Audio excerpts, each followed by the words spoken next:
xedea da irakasle ororen eguneroko lanean eta etorkizunerako erronketan hemen aurkeztutako diren ideiak eta esperientziak erabilgarriak izatea.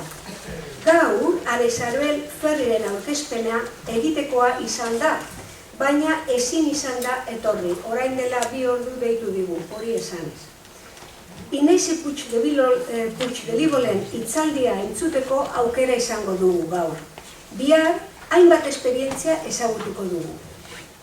Eskerrak eman nahi nituzke Zaratamoko berritzegunearen izenean jardunaldi hauetan parte hartzen duzuen guztioi. Bereziki, bihar euren gelako praktika erakutsiko diguten irakasleei. Eta orain, nolabait Ignasi aurkeztuko dut, ezta? Ignasi Puigdelibo, Bartzelonako Unibertsitateko didaktika katedraduna da, eta Centro Especial de Investigación en Teorías y Prácticas Superadoras de las Desigualdades, CREA, taldeko ikerlaria ere bada. Hezkuntza premia bereziko Europar lantaldetan parte hartu du, eta Mexikoko hezkuntza integratzailearen proiektua ere aholkatu du. Gaur egun Include proiektuaren ikertzailea izan da.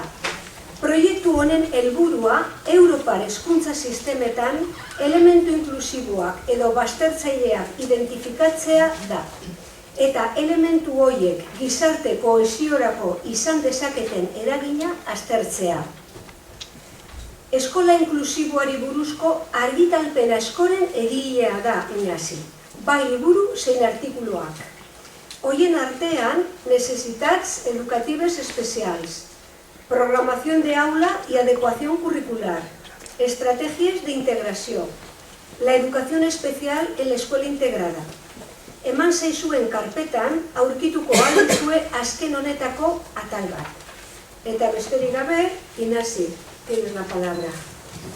Muy bien, muchas gracias, buenas tardes y bienvenidos, gracias por estar aquí a esta hora, justo después de la hora de la digestión. Espero que no interrumpa el trabajo que queremos hacer esta tarde. Intentaré hacer lo posible para que no sea así. Bueno, agradecer la invitación del Berritzegune para hablar de un tema que me apasiona, que es el tema de la escuela inclusiva. Yo he trabajado ya por cuestiones de edad, puedo decir que hace bastante tiempo que estoy trabajando en el ámbito, empezando por el ámbito de la educación especial. Estuve trabajando en distintas escuelas con niños con distintas características. Y luego ya a partir de los años, a finales de los 70, los 80, empezamos con la integración y luego desde los 90 estamos más metidos en el marco inclusivo, con lo que se abre una ventana de luz para lo que es el futuro de la educación especial, ¿no? Y para lo que es el futuro de la educación en general y de la educación de los niños que pueden resultar como más vulnerables a situaciones de exclusión del sistema educativo, y de esto es de lo que trata la educación inclusiva. Entonces mi intención de esta tarde sería hablarles un poco de todo esto, lo que hará necesario que hagamos un poco de recorrido conceptual, histórico, para ver dónde estamos.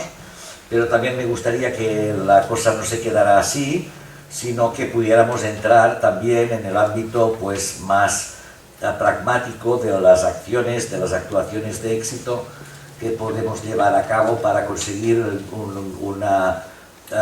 una meta que quizás compartimos la inmensa mayoría de los que estamos aquí, que es la meta de conseguir una escuela más adecuada, más apta para todas nuestras alumnas y todos nuestros alumnos, para que todos se puedan sentir cómodos, participativos, incluidos en esta escuela, y para que esta escuela represente una oportunidad de mejora de sus vidas, ¿no? Entonces, con esta intención paso a la presentación. Me gustaría, lo hemos acordado así, pero no me fío demasiado de mí mismo, pero me gustaría que nos quedara tiempo para hacer un poco de debate, porque podría ilustrar y quizás hacer aterrizar un poco cosas de las que se digan durante esta presentación. Pero bueno, sin más dilación, empezamos con estos aspectos más conceptuales, también más históricos, vamos a decir, relacionados con la educación inclusiva. Una cosa que quisiera aclarar desde el principio, y esto lo vamos a ver en las primeras diapositivas, es que la educación inclusiva no es una moda, no es una ocurrencia de unos cuantos, no es algo que surja de una universidad en concreto, sino que es una propuesta de futuro. Es decir, que los que pensamos que nuestro trabajo se ha de dirigir, se ha de encaminar al futuro, que estamos, sobre todo los más jóvenes, ¿no?, que pensáis que tenéis una carrera por delante, el futuro de la educación es la inclusión, la educación inclusiva. No voy a decir que sea un futuro fácil, ni que sea algo que esté vacío de obstáculos, pero sí que puedo decir que es algo atractivo y por lo que vale la pena moverse. Entonces, en la primera parte quisiera empezar quizás por lo más obvio, que sería definir qué es la inclusión. No lo voy a hacer con una definición propia, porque tendría el valor que tendrían mis propias ideas, sino con la definición que da la UNESCO, por lo tanto una definición que tiene una cierta aceptación a nivel internacional de lo que es la educación inclusiva. Leer esta definición nos orienta ya bastante sobre los cambios que supone la inclusión en los sistemas educativos, no ya solo en la escuela o en la relación maestro-alumno, etcétera, sino en los sistemas educativos entendidos en su globalidad, ¿no? Y UNESCO dice que la inclusión educativa es un proceso que intenta responder a la diversidad de los estudiantes. Tenemos aquí dos palabras que quisiera resaltar, la palabra proceso y la palabra diversidad. Hablamos de proceso porque realmente la inclusión es un proceso. Es verdad que hay escuelas que podemos considerar como muy inclusivas. Es verdad que hay escuelas que podemos decir son muy exclusoras. Pero la mayoría de los centros, de las escuelas, nos encontramos, y no nos ha de acomplejar, nos encontramos en un proceso de mejora que nos lleva a una inclusión cada vez, o a prácticas cada vez más inclusivas. En esto es en lo que estamos la mayoría de las escuelas. Y es bueno entender que se trata de un proceso y que lo importante es dónde tenemos fijada la meta, más que el sitio donde estamos, porque vamos avanzando a partir de nuestras propias posibilidades, de la mejora de nuestros conocimientos y del contexto en general lo que permite, ¿no? Otra palabra que quisiera resaltar es la palabra diversidad, porque entendemos que todos, esto no hace falta demostrarlo, las personas, ¿no?, los grupos humanos somos diversos, somos distintos los unos de los otros, afortunadamente, porque si no sería muy aburrido, y esto es lo que constituye la diversidad. Cuesta poco demostrar que hay diversidad. Es cierto que en la escuela hay más diversidad de la que había, porque la sociedad ha cambiado, porque hay más contacto entre culturas, porque hay más diversidad también de maneras de pensar, de principios, de valores, ¿no? Y son una serie de cosas que hemos de manejar en la escuela y que constituyen un elemento también de diversidad, ¿no? Ahora bien, cuando hablamos de diversidad, no hemos de perder de vista, porque esto pasó durante algún tiempo en nuestro país, no hemos de perder de vista el valor de la igualdad. Es decir,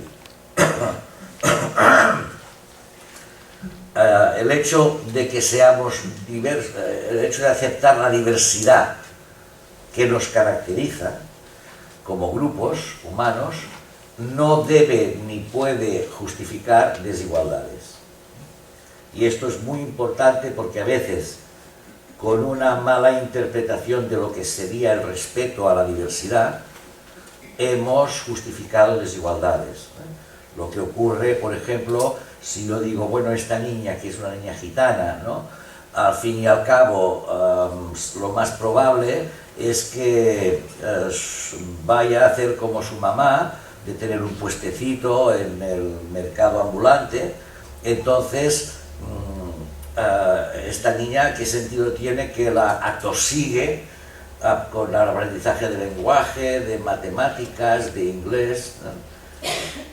Cuando hacemos este razonamiento, lo que estamos es justificando no la diversidad, sino una desigualdad.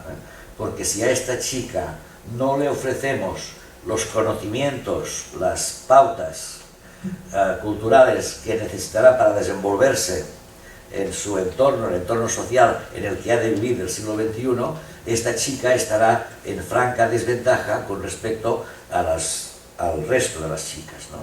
Entonces ella tiene el mismo derecho que mis hijas de que pretenda que estudie inglés, que aprenda inglés, que domine el lenguaje, que sepa matemáticas, porque todas estas herramientas las va a necesitar, y la diversidad no puede esconder situaciones de desigualdad, ¿no? Dice, de los estudiantes incrementando su participación y reduciendo su exclusión del sistema regular. No es suficiente, es incrementar la participación, y la palabra participación quiere decir que los niños y las niñas han de formar parte del grupo, sentirse identificadas con el grupo y participar en las actividades. No vale con asistir, la inclusión requiere participación, pero a diferencia de lo que decíamos cuando hablábamos de integración, aquí se pone el énfasis en reducir la exclusión, es decir, que la exclusión ya no se produzca en el sistema educativo.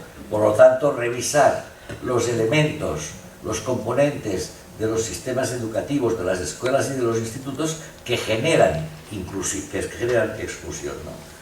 Se relaciona con la asistencia, la participación y los logros de todos.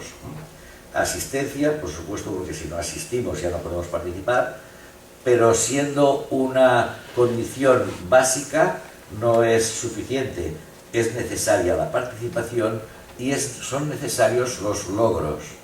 Cuando tenemos a un niño con actividades meramente ocupacionales dentro del aula, mientras los demás están trabajando distintas áreas o materias, lo tenemos pues haciendo dibujitos o llenando cuadernos de actividades sin demasiado sentido, no estamos incluyendo a este niño, puesto que no está progresando, no está consiguiendo logros a partir de sus propias capacidades, sino que está de algún modo entretenido con prácticas así más ocupacionales que nada, ¿no? De todos los estudiantes, y especialmente de quienes por diferentes razones son excluidos o tienen el riesgo de ser marginados. Cuando hablamos de inclusión no hablamos, por lo tanto, solo de las personas o de los niños y niñas con necesidades especiales, sino que hablamos de los grupos, sobre todo, con riesgo de ser excluidos o marginados de la escuela. Es interesante hacer un poco de recorrido por la historia de la integración, para ver algunas cosas que hemos ido superando con el tiempo y que nos estamos también replanteando ahora. A mí me parece que resulta de bastante interés conocer lo que sucedió en los Estados Unidos en la década a partir de los años 30-40 hasta los años 60, ¿no? Y es que en este periodo de tiempo en Estados Unidos es cuando ya se había generalizado la obligatoriedad de la enseñanza, y entonces, como también había pasado en Europa, surgieron niños y niñas que tenían dificultades en aprender, que no eran unos niños con una discapacidad intelectual muy marcada, pero eran niños con dificultades importantes en el aprendizaje, lo que en Estados Unidos se conceptualizó como niños con retraso mental educable, retraso mental RME. Entonces, viendo esta situación de estos niños, la política que se puso en marcha en Estados Unidos fue una política que tuvo el nombre de Track System, que consistía en organizar unas aulas especiales para estos niños, en las que escolarizar a estos niños con retraso mental educable. Eran aulas con menos niños atendidas por un especialista y las cuales servían, por un lado, para atender a estos niños y por otro lado para sacarlos, vamos a decir, de las aulas ordinarias o de las aulas normales, ¿no? ¿Qué pasó con este sistema? Pues que con el surgimiento de los movimientos por los derechos civiles empezó a haber una contestación social contra este sistema que no se veía claro, ¿no? Sobre todo la comunidad negra estaba muy recelosa del sistema del track system. Y tanto es así que en el Distrito de Columbia, en Nueva York, hubo una sentencia del juez Wright que anuló el sistema del track system, lo anuló en el distrito por contravenir la quinta enmienda de la Constitución, que es la que habla de la igualdad, ¿no? Pero lo que yo les quería referir es un artículo que tuvo mucho impacto en el año 1968 de Lloyd Dunn. Lloyd Dunn, al fin y al cabo, Lloyd Dunn había sido el presidente de Exceptional Children, una importante asociación, potente asociación americana, que es la que había recomendado el track system, pero él en 1961 hizo un artículo con el título que ven aquí: ¿se puede justificar una educación separada para las personas moderadamente retrasadas? Entonces redactó este artículo que se publicó en la revista Exceptional Children, en el que revisaba las investigaciones que se habían hecho desde los años 30-40 sobre el track system, porque otra cosa no la tendrán los americanos, pero una cosa sí la tienen, y es que cuando hacen una inversión quieren ver luego la cuenta de resultados, es decir, quieren ver qué resultados ha dado la inversión que ha hecho. Y la inversión que se hizo con el track system era una inversión muy importante, ¿no? Entonces, Lloyd Dunn hizo este review, ¿no? Esta revisión de investigaciones, y de 10 estudios que seleccionó por su calidad y que revisó, constató que 5 no mostraban diferencias significativas a favor de las aulas del track system, de las aulas separadas, ¿eh? O sea, que no mostraban diferencias significativas, que no podía asegurarse si iba mejor o peor. Y las otras 5 investigaciones lo que hacían era mostrar rendimientos significativamente mejores de los niños RME en las aulas ordinarias, es decir, en las escuelas que no tenían aula de track system y que por tanto no podían ser sacados de las aulas ni disponían de especialista. Ningún investigador presentaba datos favorables a las aulas segregadas. Claro, esto hizo repensar mucho todo el sistema. Primero, ya no estaba justificado desde el punto de vista económico, pero es que más allá del punto de vista económico, es que hacía ver que una cuestión que se había planteado como una solución a un problema de estos niños aparentemente con retrasos mentales leves, ¿no? Educables, no daba este resultado, sino más bien el resultado inverso. Y otra cosa, añadió Dunn, este artículo ha sido traducido al español y al catalán, en distintos idiomas. Otra cosa que constató Dunn es que en estas aulas había solo escolarizados niños negros y niños hispanos. Con lo cual, lo que se puso de manifiesto es que algo que se planteaba como una medida técnica de ayuda o de apoyo a los niños con dificultades era un puro mecanismo de segregación, ¿no? Esto nos hace pensar aún hoy mucho sobre nuestras prácticas y el resultado que tienen algunas de nuestras prácticas o cómo pueden incidir en la repercusión social que pueden tener, ¿no?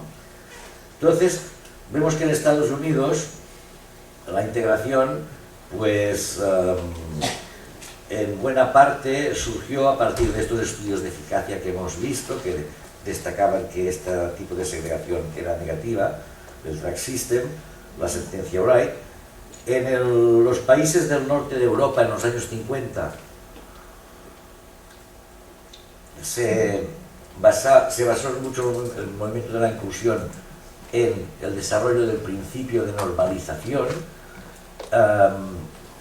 y también del principio de sectorización, que eran principios que se aplicaban mucho, sobre todo al ámbito médico, ¿no? La sectorización se caracterizaba por pregonar que los servicios estuvieran lo más próximo posible a los usuarios. Entonces desaparecían los grandes hospitales alejados de la población y empezaban los centros más ambulatorios que llevaban los servicios más cerca, ¿no? Esto tenía su traducción en educación también, en la integración de las personas con discapacidad, de los niños con discapacidad a la escuela ordinaria. Y en los países latinos, pues hubo una gran influencia de Italia, sobre todo con los movimientos cooperativos y con todo el movimiento psiquiátrico de la desinstitucionalización, que fue cerrando los manicomios para convertirlos en centros de día y para llevar a cabo unas políticas de integración, en aquel momento se llamaban bastante radicales y además politizadas. En España, a finales de los 70, hubo las primeras experiencias de integración,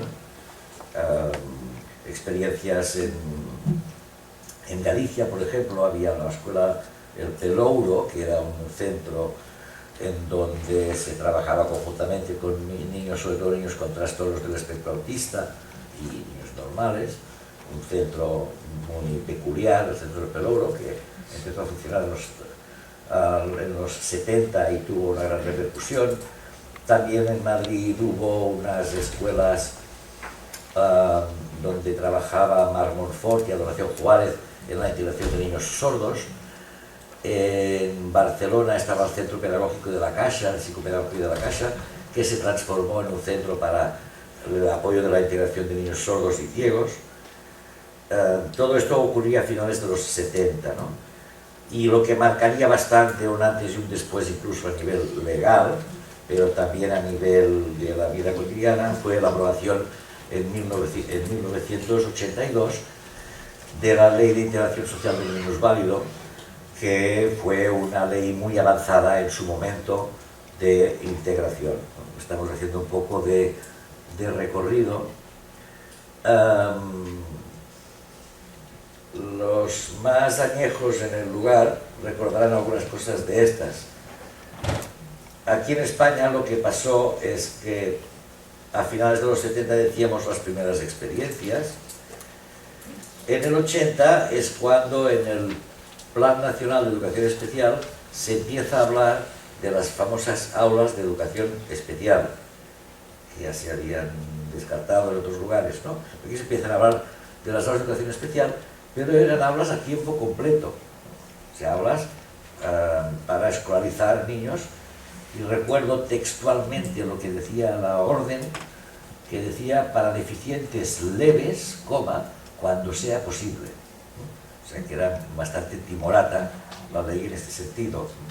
En el 82 ya hemos dicho la LISMI, la Integración Social de los Niños Válidos, y en el 84 se hizo un gran esfuerzo, que yo no soy consciente si aquí en el País Vasco se vivió tanto como en otros lugares, de elaborar lo que se llamaban los diseños curriculares para la elaboración de programas de desarrollo individual. O sea, que cuando hablabas de decir, tenías que tomar aire. Se invirtió mucho dinero en la elaboración de unos programas por áreas, con una perspectiva absolutamente conductual y operativa, de objetivos operativos, que se supone que te permitían hacer un programa para el niño con discapacidad que integrabas en la escuela. Entonces ibas a estos programas, ibas al de lengua, ibas viendo en qué objetivo estaba el niño. Y cuando veías que el niño estaba en el objetivo 15.2, ya sabías que tenías que trabajar en el objetivo 15.3, 15.4, 15.5, 15.6 y después pasar al 16.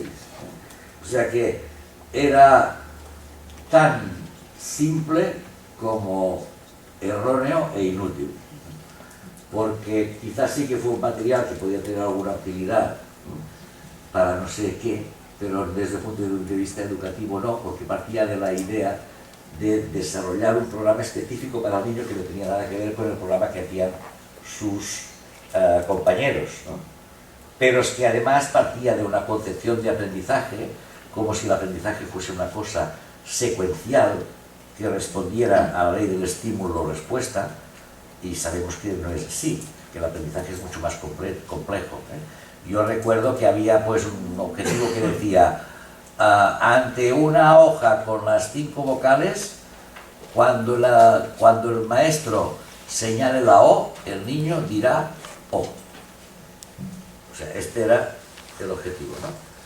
Entonces, claro, yo, ¿qué sentido tiene que cuando señales la O diga O? Si esto tiene algo que ver con la lectura, que no lo digan, porque esto es un entrenamiento que tiene muy poco que ver con lo que todos los maestros sabemos que es empezar a leer, entender lo que se lee y descubrir lo que es el gusto por la lectura, ¿no?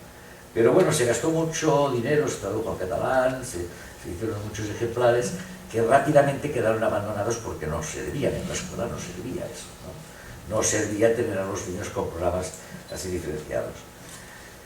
En el 85 es cuando empiezan a hablarse de las aulas, o sea, empieza a hablarse de las aulas de educación especial, aún como espacios, pero ya no espacios de escolarización 24 horas, sino espacios a los que podían acudir los niños para recibir apoyo. Era un paso. En la actualidad ya no hay aulas como tal, como espacios, aunque se siguen haciendo sin que existan sobre la ley, pero sobre el papel, pero en la realidad en más de un centro siguen existiendo este tipo de aulas, ¿no? Y si pasamos un poco a lo que es la inclusión, que es lo que nos trae aquí, pues decir que hay algunas diferencias que está bien tener en cuenta, algunas las hemos insinuado, pero otras vale la pena remarcarlas. Desde el punto de vista de su origen, hablamos de integración desde los años 50 o 60. La inclusión surge en 1990, desde la década de los 90. Esta sería una diferencia. Otra diferencia importante es que cuando hablábamos de inclusión, de integración, perdón, hablábamos de la integración de los niños con discapacidad y hablábamos de los servicios que se necesitaban de apoyo y de algún modo pensábamos que eran unas políticas educativas aptas para ser aplicadas en los países más o menos desarrollados, con un cierto potencial económico. Cuando se habla de inclusión, se habla de un movimiento que se aconseja a los países, a todos los países, incluyendo los países no desarrollados o subdesarrollados, a quienes se advierte de que no es bueno generar dos sistemas distintos, puesto que un sistema de los dos siempre queda desasistido, sino que es bueno utilizar todos los recursos que se pueda en fortalecer al máximo un sistema que atienda al máximo de niños y niñas, ¿no? Entonces, desde el punto de vista de la política educativa, se recomienda la inclusión de un modo universal, ¿no? Los destinatarios también cambian, porque si hablábamos de alumnado con discapacidad, cuando hablamos de inclusión, hablamos de alumnado perteneciente a grupos vulnerables con riesgo de exclusión de un sistema educativo. Por ejemplo, ¿qué grupos de alumnos en nuestro país corren mayor riesgo de ser excluidos del sistema educativo, quiero decir, de fracasar sistemáticamente o de no terminar la escolaridad? ¿Se os ocurre algún grupo?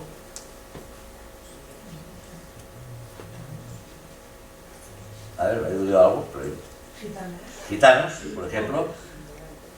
¿Algún otro? Inmigrantes. Migrantes, sí. La Unión Europea reconoce estos dos grupos, o sea, los habéis acertado, ¿no? Bien, bingo. Como grupos vulnerables, ¿eh? El grupo inmigrantes y los gitanos, ¿no? Entonces aquí tenemos, pero claro, si vamos a otras zonas del mundo, encontraremos pues indígenas, encontraremos niños trabajadores, encontraremos niños que están pues reclutados en guerrillas, podemos encontrar muchos grupos vulnerables. Y hay un grupo vulnerable que es muy grande, que es casi la mitad de la población en muchos países.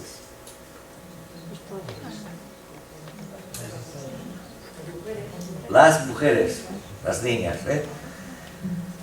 las niñas acaban de dar el premio Nobel a Malala precisamente por esto, porque ella precisamente fue atacada, recibió un atentado, no solo por ir a la escuela, sino por divulgarlo a través de su blog, ¿no? Entonces, vemos esto, ¿no?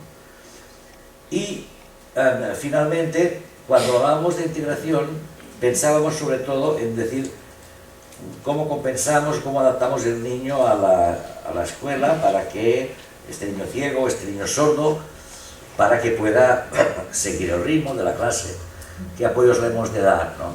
Teníamos un enfoque muy centrado en el niño. Cuando hablamos de inclusión, el enfoque cambia, es en la institución. Entonces la primera pregunta siempre es, ¿qué problema tiene la institución? Esta institución que no puede atender bien a un niño ciego o a un niño sordo. ¿Qué necesita esta institución para poderlo atender bien, ¿no? Entonces, lo que se busca más es una transformación, una acción más global, y claro que dar los apoyos que sean necesarios al niño que los necesita, pero partiendo de un análisis up-down, ¿no? O sea, que de arriba a abajo, viendo cómo transformamos o incidimos en la institución para que la institución sea más inclusiva. Un poco en la línea de lo que señalaba antes, y para que nos hagamos un poco una idea de que no estamos hablando de algo marginal o de algo que no tiene futuro, aquí en esta diapositiva tienen los eventos internacionales más importantes que se han hecho sobre inclusión educativa, ¿no? O educación para todos, o education for all, que serían un poco los acrónimos que la caracterizarían. Hemos dicho que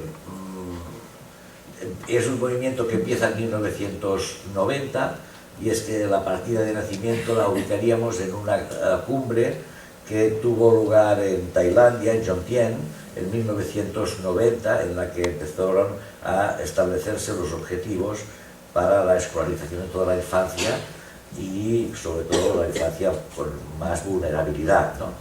4 años después, la declaración de Jomtien es interesante para ver un poco cuáles son el lineamiento de la inclusión, ¿no? A nivel internacional.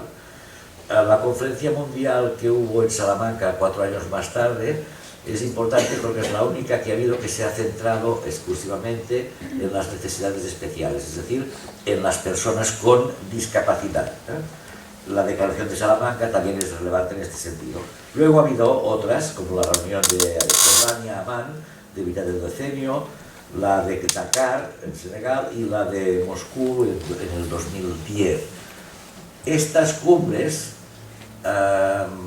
son más o menos operativas, depende, pero son importantes porque son cumbres a las que están representados los diferentes estados de los países, de la mayoría de los países del mundo, y suponen compromisos que a veces se cumplen, a veces no, pero suponen compromisos de todos los estados, ¿eh?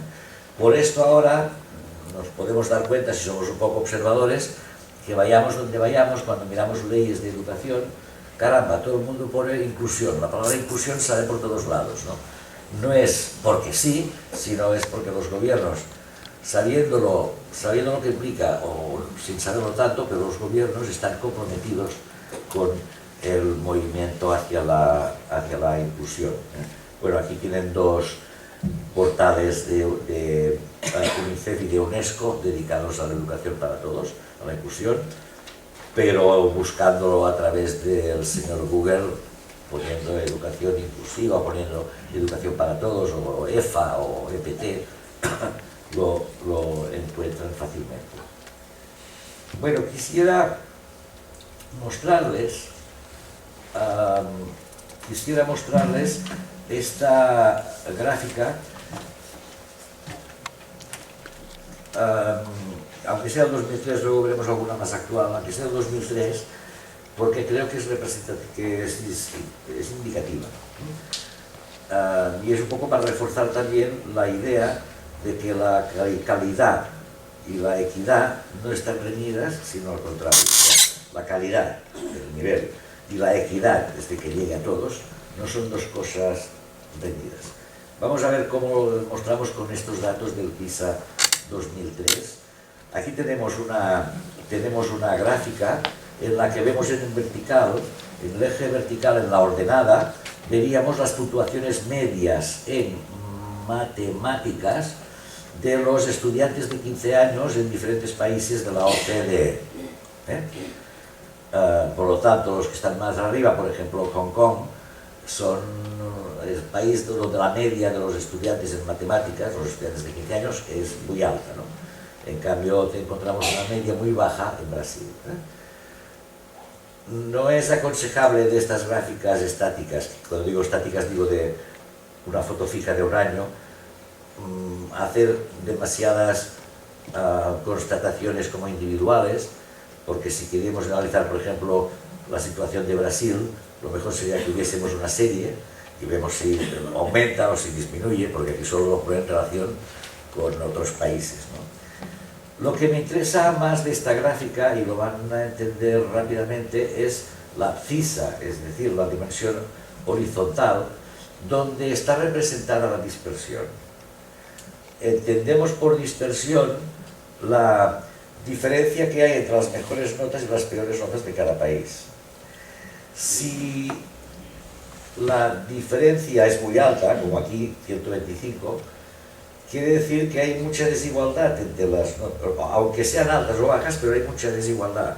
Es un sistema muy poco equitativo, es poco comprensivo, ¿no? Porque hay mucha diferencia entre las puntuaciones altas y las bajas. Si hay poca dispersión, quiere decir que sean medias más altas o más bajas, pero todos los niños de aquel país están como más dentro de la misma franja de notas, de puntuaciones, con lo cual representa que tienen un sistema más inclusivo, por lo menos más comprensivo, que no separa tanto, que no acusa tanto las diferencias entre unos y otros. Entonces, ¿qué es lo que tenemos como resultado de esta gráfica? Pues tenemos unos cuadrantes que nos dicen cosas distintas, ¿no? Por ejemplo, tenemos aquí, en este cuadrante, una serie de países como Finlandia, que es famoso por su nivel de resultados, pero muy distinto que España, quizás se parecería más al País Vasco que a España, ¿no? Pero tenemos Canadá, que sí que se parecería más a España o a Cataluña, porque Canadá es un país que es grande, es complejo, por inmigración, etc. Bueno, tenemos aquí una serie de países con puntuaciones altas y con poca dispersión. Entonces, claro, si la idea fuera que si atendemos bien a los que van bien y no nos preocupamos tanto de los demás, obtendremos mayores niveles. Si la idea fuera esta, que sería un sistema con más calidad, este cuadrante tendría que estar más lleno, ¿no? Porque sería el cuadrante en el que hay más dispersión, pero tendría que haber más nivel. Y fíjense, Alemania, por ejemplo, que es un país que dedica mucho dinero a la educación, pero que también es un país que utiliza itinerarios muy temprano. A partir de los 12 años los niños ya se diferencian si van a enseñanzas técnicas o si van a la universidad. Fíjense que Alemania obtiene unas medias, una puntuación pues muy discreta en relación a su potencial. O sea que es una cosa como para plantearla, ¿no? Y me dirán, ¿y España? ¿Dónde está España? Pues España está aquí, que esto un poco, con Rusia aquí, que este un poco es el cuadrado trampa, ¿no? O el cuadrado trampa porque estamos por debajo del nivel, somos más inclusivos, no hay tanta dispersión, pero a costa de tener nivel bajo, ¿no? O sea que, claro, donde deberíamos estar sería, lo ideal es estar en este cuadrante y como más a la izquierda mejor, ¿no? Esta es otra gráfica que esta es más actual, porque esta es del 2009, pero esta gráfica nos habla, y nos llevaría quizás demasiado tiempo para analizarla, pero nos habla sobre todo de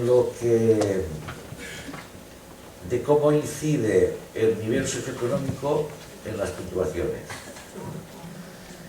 Entonces, fíjense, este cuadrante de aquí es el cuadrante de los sitios en que el nivel socioeconómico impacta poco en la nota. Es decir, la escuela como si superara un poco esto, ¿no?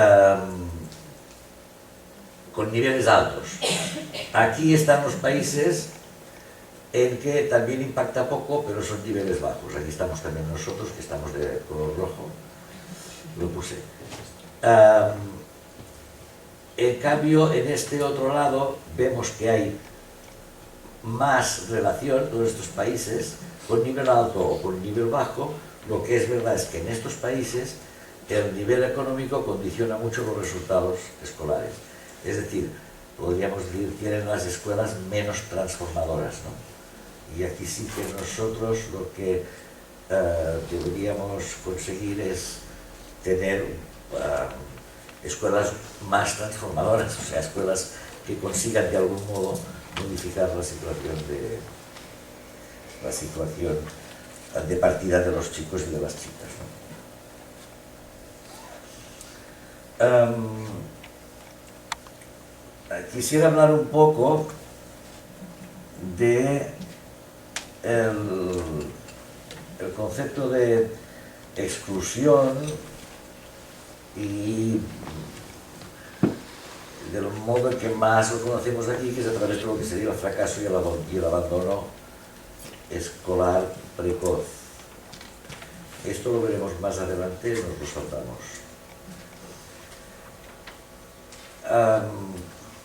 Cuando se habla de fracaso escolar, básicamente se habla de lo que dice aquí como acepción reducida, no alcanzar los objetivos de la educación obligatoria, un bajo rendimiento.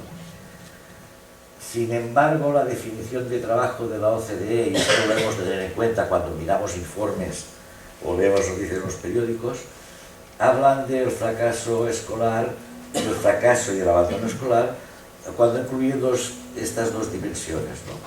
O bien, uno, el consistente bajo rendimiento o fracaso en alcanzar los niveles mínimos, los niños que no se acreditan, o el abandono precoz de la escuela al no haber alcanzado la calificación o la cualificación para acceder al mercado de trabajo. Entonces, este término de abandono precoz es el que más se utiliza cuando se computa el fracaso escolar, y fíjense que hace referencia a las edades ya posobligatorias, ¿no? Hace referencia a los jóvenes de 18 a 24 años, que aunque tengan la secundaria obligatoria, no han accedido a ningún nivel posobligatorio. Quiere decir que no están ni haciendo bachillerato, ni están en el ciclo profesional de grado medio, ¿no?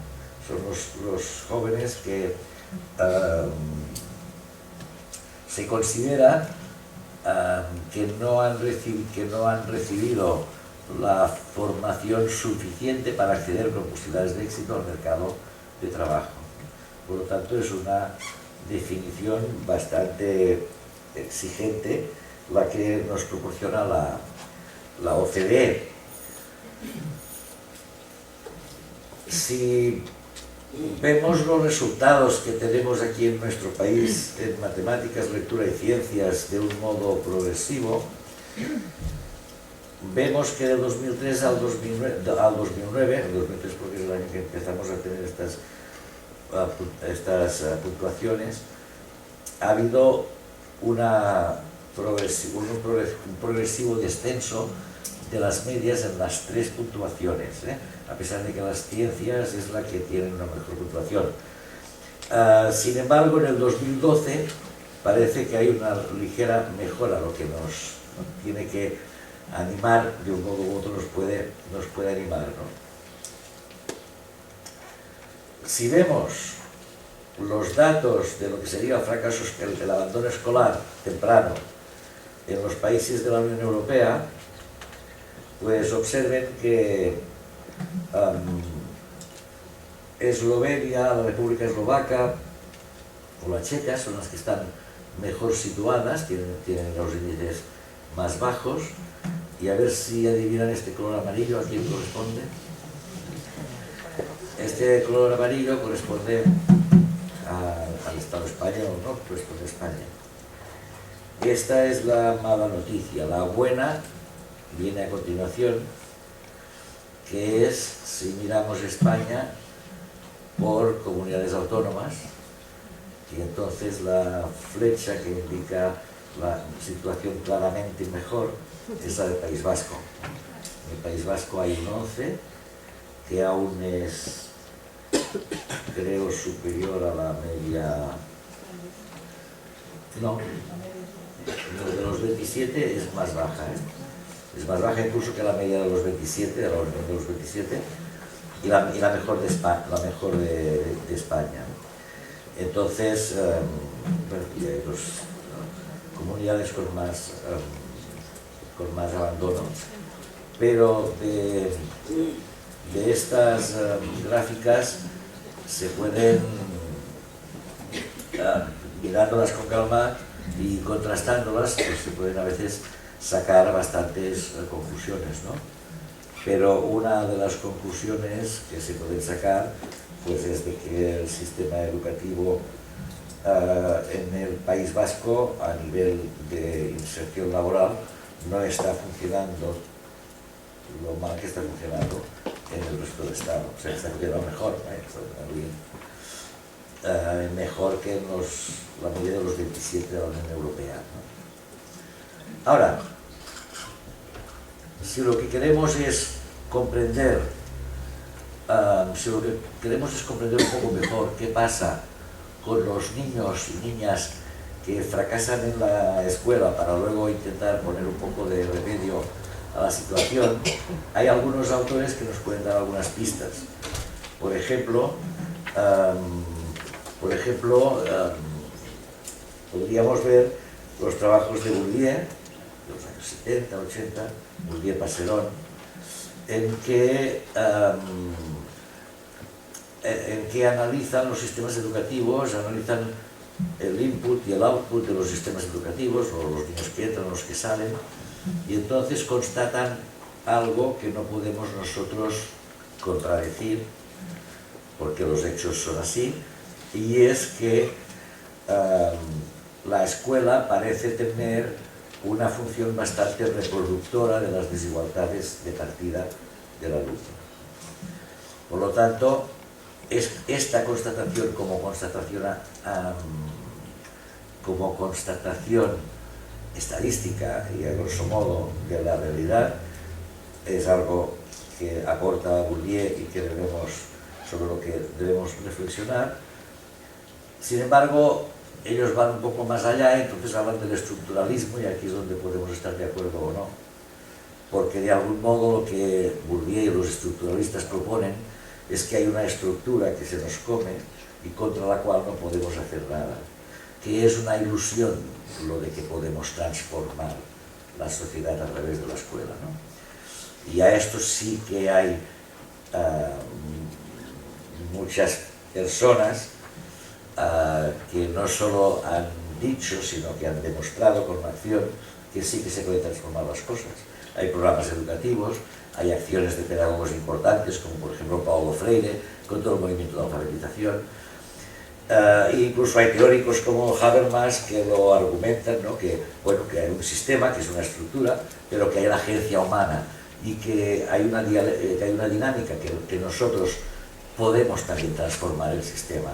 Y de hecho todos los movimientos sociales más recientes están queriendo demostrar esto, ¿no? Que los sistemas se pueden remover y se pueden transformar a partir de la acción de las personas. Pero no olvidemos que hay esta inercia reproductora pero que poco satisfechos podemos quedar de la escuela que no transforme la realidad, que no contribuya a la transformación de la realidad. Hay otras aportaciones interesantes que nos dan pistas parciales, porque tampoco está todo tan claro.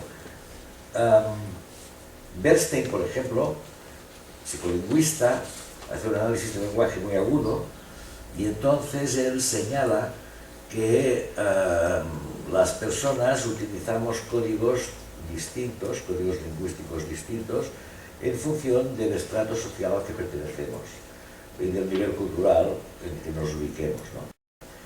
Entonces él observa a las mamás, hablando de las mamás y los niños, y ve que las madres las madres académicas o las madres de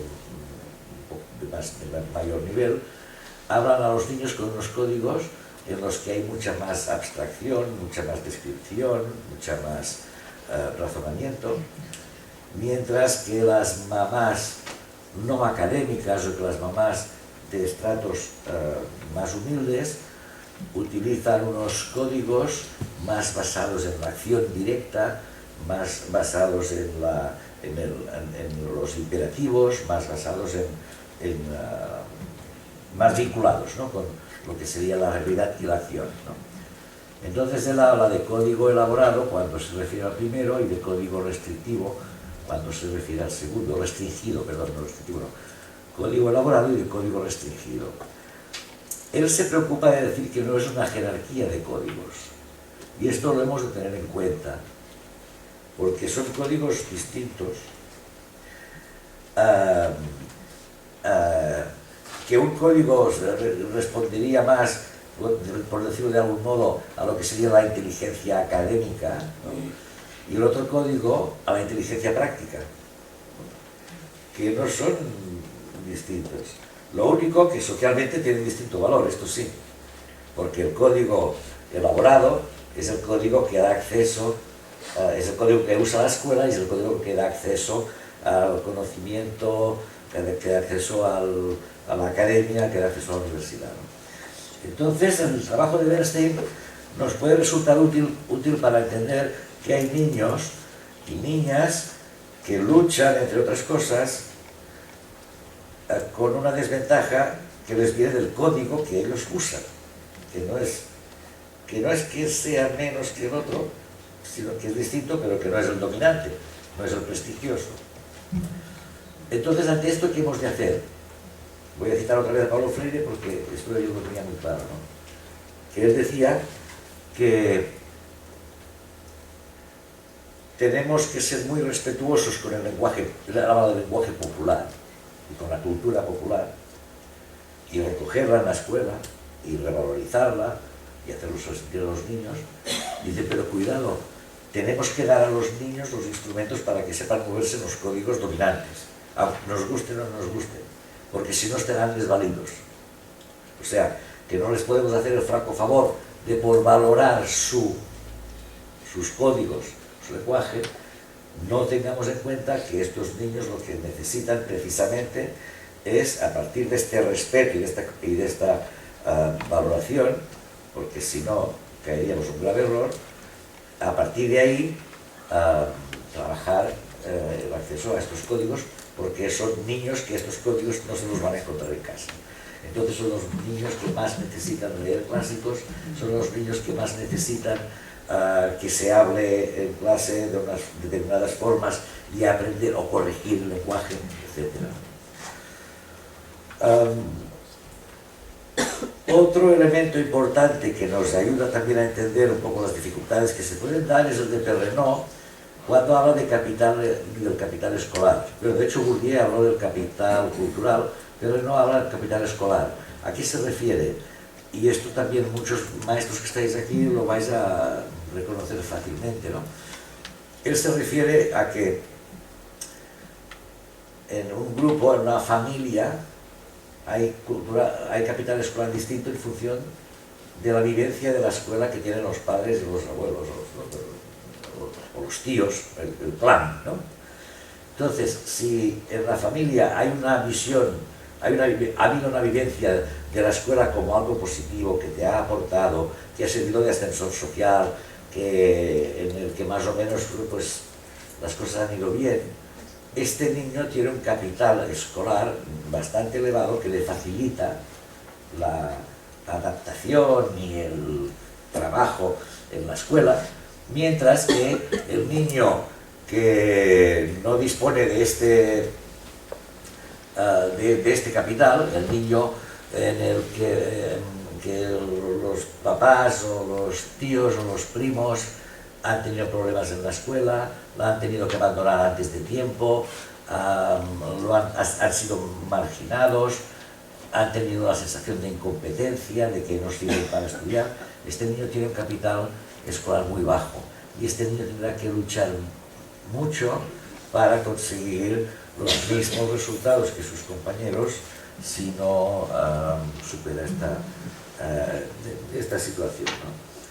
Y finalmente, al hablar de la voz que hablaba sobre todo de evaluación, esto en pocas palabras lo voy a decir, y es que yo no sé vosotras y vosotros, pero yo de mi profesión es lo que más difícil, lo que más me cuesta la evaluación, porque siempre tengo la sensación de que no acabo de ser justo, porque se escapan muchas cosas, ¿no?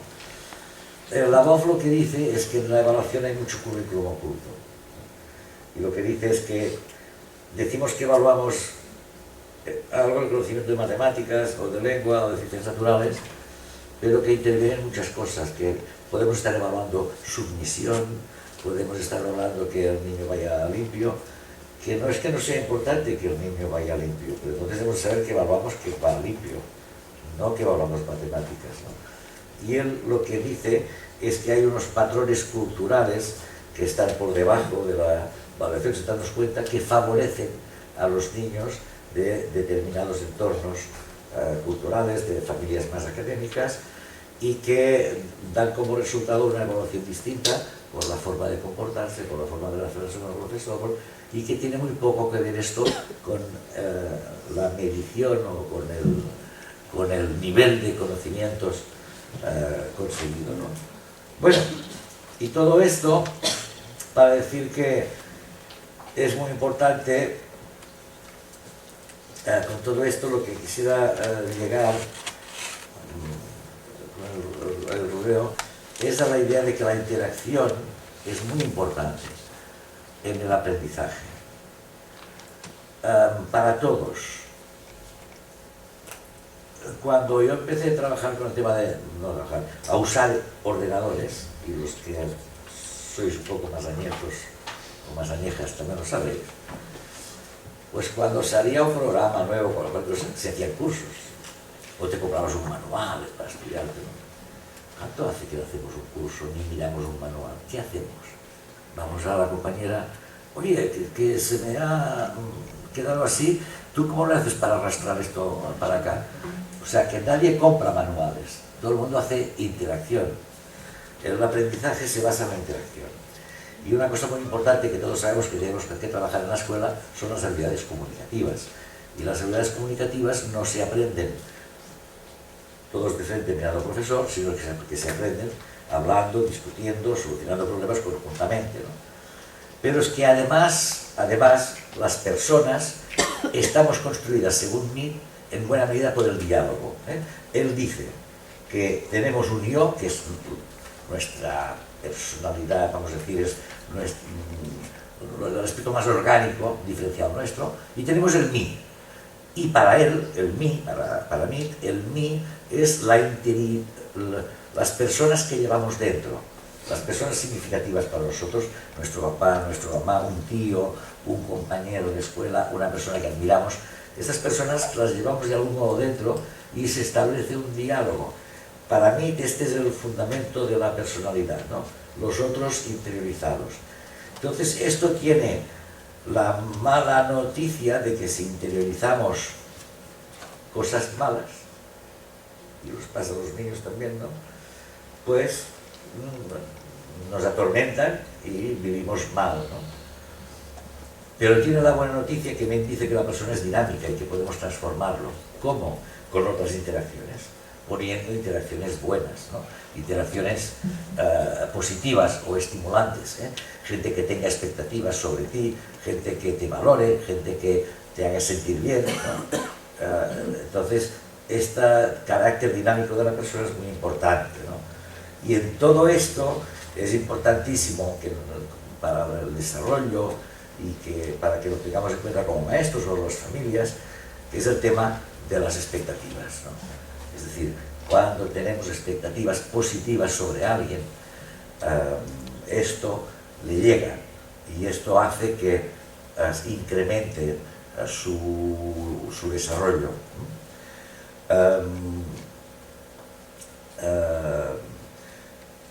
No sé si, bueno, aquí ya conoceréis muchos, ¿no? El experimento de Rosetta y Jacobson, el efecto Pigmalión. ¿Sí? ¿Sí, no? El efecto Pigmalión, ¿no? Que bueno, es el efecto que se obtuvo cuando se pasó un test en un centro a todos los alumnos. El test no se corrigió, y al azar se escogieron 10 alumnos de cada aula y se dijo, estos son muy buenos, estos van a salir adelante, son chavales con altas capacidades. Y se esperaba ver qué ocurría a final de curso. Y a final de curso estos críos habían subido como la espuma, o sea, habían realmente conseguido, porque habían puesto expectativas positivas los maestros, ¿no? Aquí veremos en un momento, si tenéis un poco de paciencia, veremos en un momento, de 5 minutos, que os recomiendo, pero si lo podéis ver esta tarde en casa, os lo aconsejo, porque además lo podéis usar con vuestros alumnos para que entiendan cosas. Ponéis en YouTube, ponéis indefensión aprendida, es el primero que sale, indefensión aprendida. No os lo cuento porque así tendréis la sorpresa, es interesante, es una maestra en los 5 minutos de entender a los niños lo que es la indefensión aprendida. Hablemos un poco de discapacidad.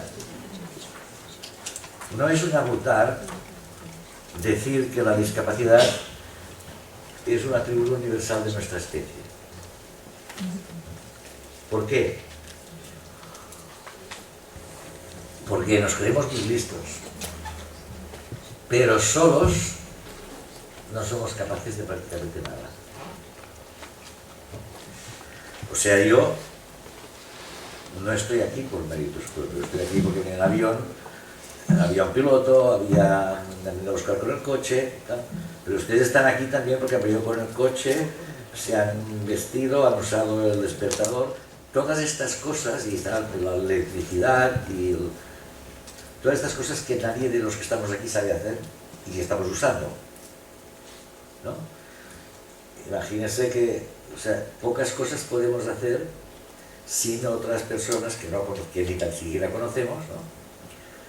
¿Qué quiere decir esto? Que individualmente somos los seres más discapacitados, porque no nos valdríamos solos.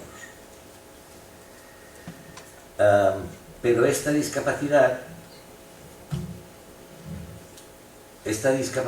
precisamente es la que hace que generemos la interdependencia con los demás. Y esta interdependencia es la que nos hace como especie, la especie dominante, la más fuerte.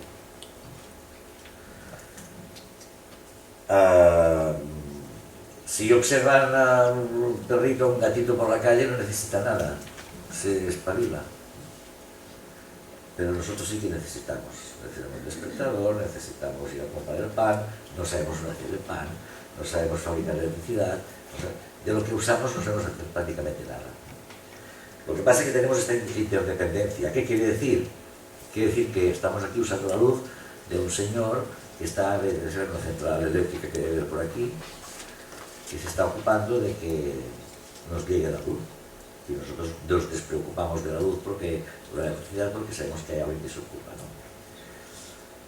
Pero si este señor tiene una hija que quiere estudiar magisterio, tampoco se preocupa de ir a estudiar currículum o a ver qué le tiene que enseñar a su hija, porque sabe que habrá alguien que le enseñará para que sea una buena maestra. Esta sería lo que sería la interdependencia. Y lo que nos hace ver que cada vez más las capacidades son compartidas. Y si lo tenemos que representar como un poco físicamente, ¿no? La capacidad es algo que está entre nosotros, ¿no? Está como en una nube. En la interrelación entre nosotros es lo que genera las posibilidades, porque yo me tengo que fiar del ordenador, de que funcione el programa, de que haya luz, de que... Y todo esto son los apoyos con los que yo cuento, sin los que yo tendría bastantes más dificultades en hacer lo que estoy haciendo, ¿no? Esto nos sirve para entender que cuando hay una discapacidad, esta interdependencia también es una cuestión clave, porque la interdependencia positiva es lo que puede reducir la discapacidad. Y ahí viene la importancia de definir bien qué es cada cosa. ¿Qué es un déficit? Un déficit es una limitación o una carencia, es algo muy estático. Una persona ciega tiene un déficit visual, no ve. Una persona sorda no oye. Si han visto con el bastón, yo porque estoy amputado, pues mi déficit es la amputación, no me crecerán las piernas, ¿no? O sea, este es el déficit, algo muy estático. ¿Qué es la discapacidad? La discapacidad no es el déficit, ni tan solo es como primer elemento el efecto del déficit, es los efectos del déficit más sobre todo las condiciones sociales de la persona en el proceso de adaptación. ¿Qué quiero decir con esto? Quiero decir que imaginen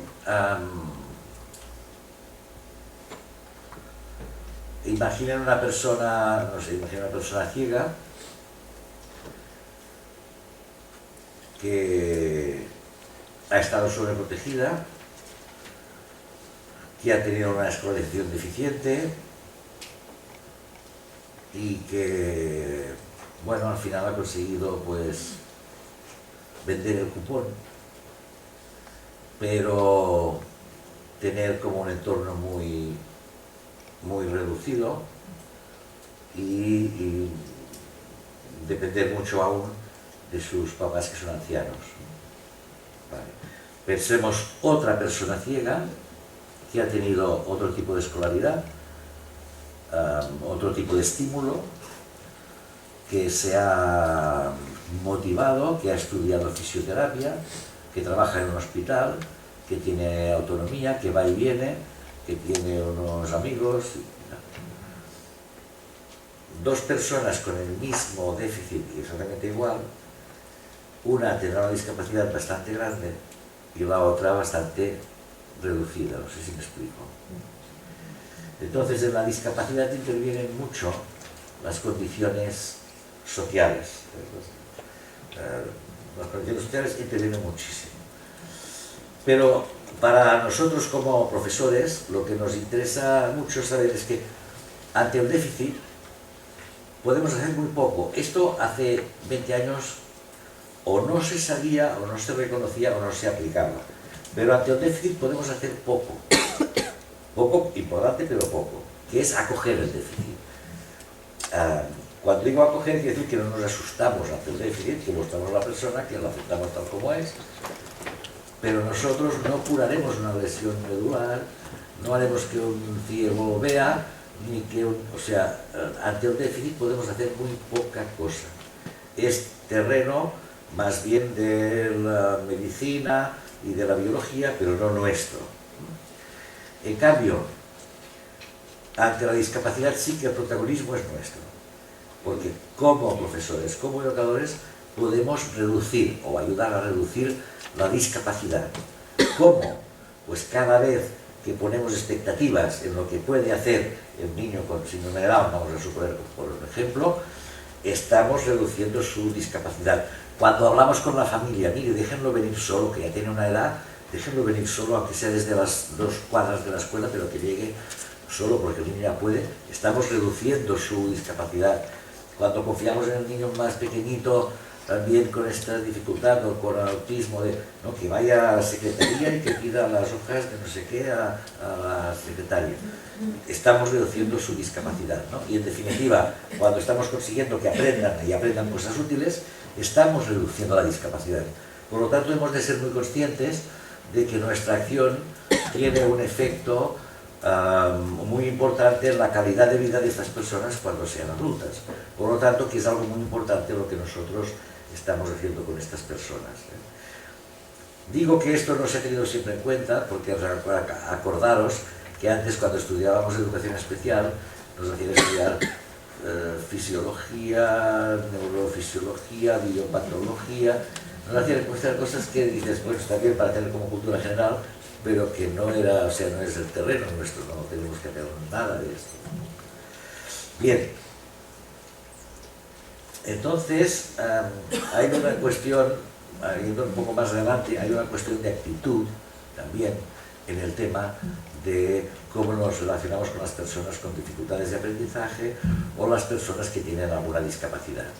Y aquí sí que es algo en lo que tenemos que insistir o tenemos que ser conscientes a nuestros compañeros o a los, digo, los maestros o maestras tutores, a los compañeros, o los maestros PT, a los otros maestros o los asesores, quien sea, en la importancia de que el maestro, de que los maestros entendamos que somos maestros de todos los alumnos. Cuando te apuntas a magisterio, no hay ningún sitio en que ponga maestro de alumnos normales. No, normal, si alguien se ha confundido, normal es el título de la escuela, pero los alumnos no es maestro de alumnos normales, maestro de todos los alumnos que van a tener. Entonces, aquí es muy importante que cuando que el maestro entienda, porque esto nos sitúa bastante bien como maestros y como personas de apoyo, ¿no? ¿Por qué? Porque nosotros como maestros podemos tener actitudes distintas ante un niño con dificultades o con una discapacidad, ¿no? Yo siempre pongo el ejemplo de que me llega a la clase una niña sorda. Me llega una niña sorda, la voy a tener en la clase. Y entonces, yo como maestro tutor, que no he recibido formación de educación especial, tengo dos posturas. Y creo que van a notar rápido la diferencia, aunque sea sutil, entre las dos, ¿no? Una postura es decir, caramba, yo de sordera no sé, no he dado nada de sordera, ni tengo ni idea. Y seguramente si hago algo me voy a equivocar. Entonces es mejor que me vaya a buscar a, no sé, a Elena, que es la maestra de PT, y le digo, Elena, mira, tengo una niña que es sorda y bueno, que no sé mucho qué hacer. Pues, o sea, mira de a ver qué es lo que hay que hacer y mira de ocuparte al máximo de ella, a ver los días que ya la puedes llevar para trabajar con ella, sí, porque es que si no en clase estará perdiendo mucho tiempo porque no se entera de nada. Pero la frase sería esta. Esta es una actitud, una posibilidad. La otra posibilidad es lo que aquí dice. Dice, digo, bueno, a ver, tenemos aquí, tengo aquí esta alumna, se llama Nieves, es sorda. Ella tiene un problema, que no oye, es un problema, no lo niego, no soy partidario de negar los problemas. Pero yo tengo otro, que es que no sé cómo hacerme entender con ella. Claro, cuando yo digo que yo tengo otro, ya estamos los dos en el mismo paraguas, ya empezamos a ir bien, ¿no? Entonces, si yo ya me sitúo ante el problema, yo quiero resolver el problema.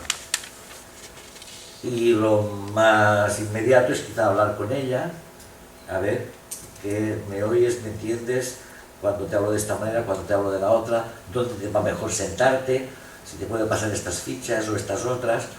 Ya tengo una actitud, yo dialogaré con ella para ver qué puedo hacer para hacerme entender y para que ella me oiga, o me entienda. Esto no quita que, como he dicho, yo no he recibido ninguna formación y por lo tanto también me voy a ir a, como se llamaba la maestra Elena, ¿no? Me voy a ir a Elena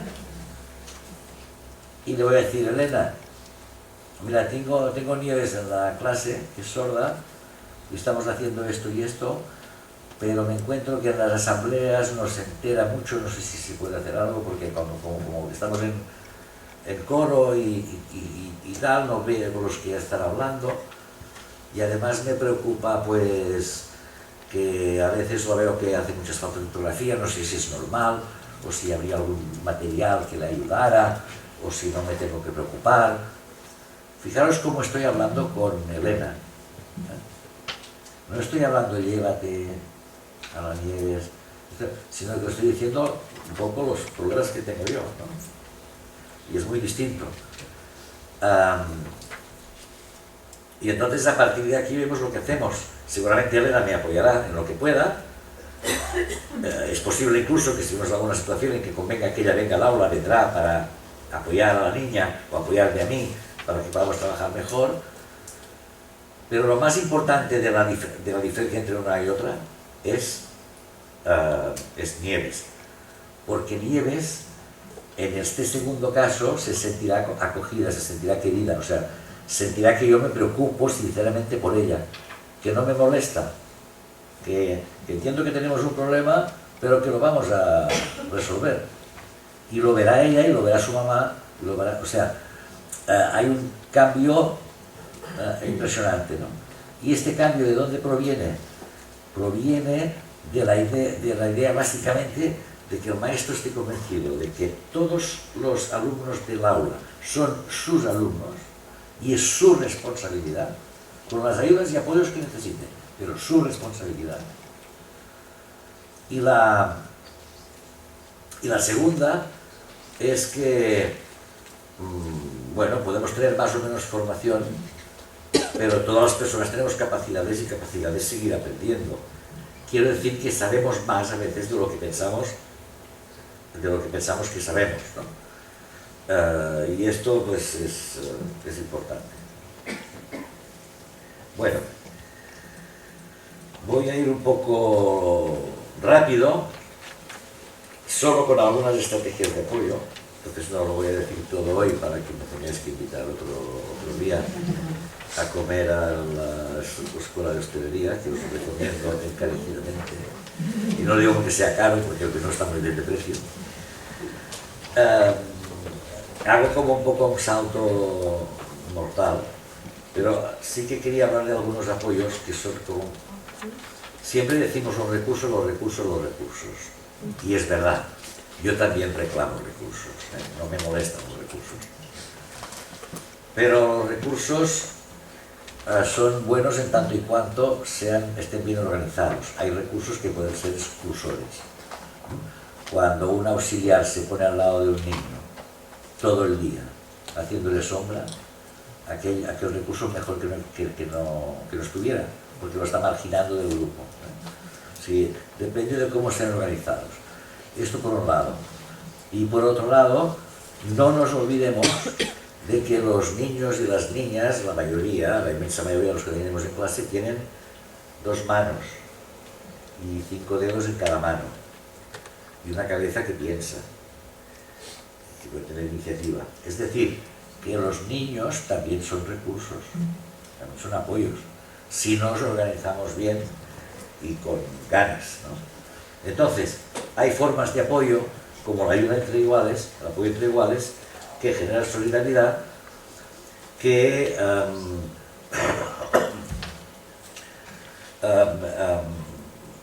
da muy buenos resultados. Es cuando un niño recibe el encargo de decir, mira, ocúpate de Juan que le está costando esto, a ver si tú se lo enseñas bien.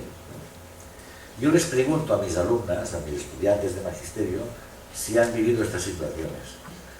Las que lo han vivido, todas, siempre, luego os digo la excepción, pero todas dicen que les ha fortalecido el hecho de que el profesor confíe en ellas como profesoras, que se sentían bien, ¿no? Y que tienen un buen recuerdo de haber apoyado a una compañera o a un compañero por el aprendizaje que también les producía a ellas, ¿no? El hecho de tener que pensar como se lo enseñaré, o sea que les hacía como madurar los aprendizajes. Esto. Solo hay una excepción, y es cuando han sido siempre la misma y siempre, o sea, cuando han sido de un modo repetido, reiterativo y forzado, ¿no? Entonces, en algún caso, alguna estudiante me ha dicho, es que se me hacía un poco pesado porque siempre era yo, siempre tenía que estar yo, ¿no? Por eso decir que todos tengan oportunidades de ayudar y de ser ayudados, que esto es importante, ¿no? Evitar, o sea, insistir en que se enseñen y evitar el copiar o suplir, ¿no? Porque a veces uno lo que hace es, para ir rápido, le llenan la ficha con la solución correcta y así se ahorran de explicarles nada, ¿no? Entonces esto se ha de explicar, ¿no? Pero el apoyo entre iguales es una buena oportunidad de aprovechar los recursos que nos dan los propios niños dentro del aula y que no es difícil de organizar y que además genera solidaridad, ¿no? No está de más explicarlo a las familias para que entiendan el valor que tiene esto también, ¿no? Y cuando su hija o su hijo ha estado enseñando a alguien, también ha estado aprendiendo. O sea, que tengan consciencia de que no es solo una cuestión puramente altruista nada más, ¿no? Sin embargo, otra forma un poco más compleja, pero que sí da muy buenos resultados, es lo de los alumnos tutores. ¿Qué consiste esto? Consiste que en alumnos del ciclo superior, durante unos días, un tiempo determinado, media hora, 3/4, lo que sea, van a una clase de primer ciclo o de preescolar a apoyar en algo a los niños pequeños, a los renacuajos. Esto se hace bastante en lectura. En Cataluña tiene incluso el nombre de los padrins de lectura, los padrinos de lectura, y es bastante estimulante, ¿no? Pero se puede hacer en otras áreas, ¿no? Entonces es importante, es bueno el hecho de que es muy potente que la profesora de primero cuente media hora o 2 veces a la semana media hora porque sus niños están atendidos uno a uno haciendo lectura y además estimulados, ¿no? Es muy potente esto. Ahora bien, algunas cosas a decir sobre esto. Es necesario un entrenamiento previo. Hay escuelas que lo han hecho y les va más o menos bien sin entrenamiento, pero es mejor el entrenamiento, discutirlo, reflexionar un poco, sobre todo para que no reproduzcan formas regañosas de enseñar, ¿no? O sea, que enseñen con cariño, que estimulen, etc., ¿no? Que mantengan la motivación, insistir en la paciencia y en que estimulen positivamente y aprovechar incluso para reflexionar sobre el propio aprendizaje, ¿no? ¿Ves cómo les cuesta? Es como a ti, o sea que pueden hacer reflexión sobre ellos mismos. Nosotros lo hemos experimentado en situaciones en nuestras clases, en escuelas nuestras, en escuelas en las que habíamos intervenido, pero luego lo vimos también en algunas investigaciones, Steinbach también lo comenta, que también lo constatan y nos alegra que sea así, y es de que esta práctica es particularmente útil a los niños con dificultades de aprendizaje en alguna área. Es decir, que es muy bueno para el niño con dificultades de lectura o niño con dislexia ir a hacer de tutor de lectura de los niños pequeños de primero, ¿no? O en matemáticas, ¿no? Es decir, No sabemos la causa, por lo tanto es una suposición porque no lo hemos podido investigar, pero yo pienso que el niño que tiene muchos problemas con un área, por ejemplo con la lengua, se la imagina el lenguaje pues como un monstruo, ¿no? Que ya te pone muy ansioso de pensar que tengo que ponerme a leer, etc. Y es algo que te domina, ¿no? Claro, cuando le dices, no, mira, ahora serás tú profesor de lengua, ¿no? O sea, este monstruo lo puedes manejar, porque ayuda a un muy pequeño a leer, ¿no? Y yo creo que esto como desangustia y les va bien para, casi como terapia, ¿no? Pero bueno, esto es ya digo, que esto sí que es una suposición que no he podido experimentar ni sabía cómo hacerlo, pero que lo que sí se ha constatado y lo hemos contrastado con los profesores es esto. Hay otra práctica de los grupos interactivos, pero los grupos interactivos yo creo que ustedes ya los conocen, porque aquí están vinculados con comunidades que hace tiempo que están funcionando aquí. Estos grupos que son en actividades cortas, ¿verdad? Y atendidas cada grupo por un voluntario o por un profesor. Hay una tesis en la Universidad de Barcelona que está en línea, la tesis de Silvia Molina, precisamente sobre cómo trabajar a través de los grupos interactivos con alumnos con discapacidad. Es una tesis que pude dirigir y que está muy bien y que les recomiendo. Los grupos interactivos tienen la ventaja añadida de que hay otros adultos dentro del aula, hay otros lenguajes dentro del aula, hay más códigos dentro del aula, y esto siempre es un motivo de enriquecimiento. Y yo creo que voy a acabar dando una idea general de lo que estamos trabajando. Estamos en una investigación que es fruto de un seminario de unos cuantos años ya, sobre el apoyo pedagógico. Vemos que el apoyo, cuando damos apoyo a los niños que tienen dificultades o alguna discapacidad, siempre nos movemos entre dos extremos. Entre la adaptación, que es lo que había prevalecido hace unos años, que es decir, vamos a ver los niveles previos, ¿no?, del alumno, y entonces a partir de ahí vamos pasito a pasito para que el aprendizaje sea significativo, todo aquello que decíamos, ¿no? Pero ¿qué ocurría con esto?